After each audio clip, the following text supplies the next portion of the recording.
Private પાર્ટ્સની skin black થઈ ગઈ છે અને સોલ્યુશન જોઈએ છે. પહેલા એ જાણીએ કે પ્રાઇવેટ પાર્ટની સ્કિન બ્લેક થાય છે કેવી રીતે. હવે જ્યારે પ્યુબર્ટી આવે ત્યારે ફિમેલમાં ઇસ્ટ્રોજન હોર્મોન અને મેલમાં ટેસ્ટોસ્ટેરોન હોર્મોનનું લેવલ વધે છે, જેના લીધે MSH એટલે કે મિલેનોસાઇટ સ્ટિમ્યુલેટિંગ હોર્મોનનું લેવલ પણ વધે છે, જે પ્રાઇવેટ પાર્ટની બ્લેક સ્કિન માટે જવાબદાર છે. પ્રાઇવેટ પાર્ટની બ્લેક સ્કિન માટેનું બીજું એક કારણ છે ફ્રિક્શન. જ્યારે વધારે પડતા ટાઇટ અંડરગાર્મેન્ટ્સ લાંબા સમય સુધી પહેરવામાં આવે કે લાંબા સમય સુધી રેઝરનો ઉપયોગ કરવામાં આવે, શેવિંગ કરવામાં આવે, જેના લીધે વધારે ફ્રિક્શન થાય છે અને પ્રાઇવેટ પાર્ટની સ્કિન વધારે બ્લેક થઈ જાય છે. હવે આ ડાર્કનેસ ઓછી કરવા માટે સૌથી પહેલાં તો રેઝર યુઝ કરવાનું બંધ કરી દો. પ્રાઇવેટ પાર્ટના હેર રિમૂવલ કરવા માટે કોઈ પણ કાતરનો ઉપયોગ કરો કે પછી ટ્રીમરનો યુઝ કરો અને સિમ્પલી ટ્રીમ કરી દો.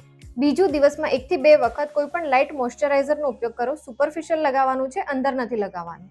ત્રીજું, કોઈ પણ પ્રકારના વજાઇનલ વોશિશ, સાબુ કે પછી કોઈ પણ હેર રિમૂવલ ક્રીમનો ઉપયોગ કરવાનું બંધ કરો. અને ચોથું, સિન્થેટિક કપડાની જગ્યાએ કોટનના અંડરગાર્મેન્ટ્સ પહેરવાનું પ્રિફર કરો. આટલું કર્યા પછી પણ જો વધારે જ ડાર્ક સ્કિન લાગે છે તો તમારા ડર્મેટોલોજિસ્ટને કન્સલ્ટ કરો. Bye bye.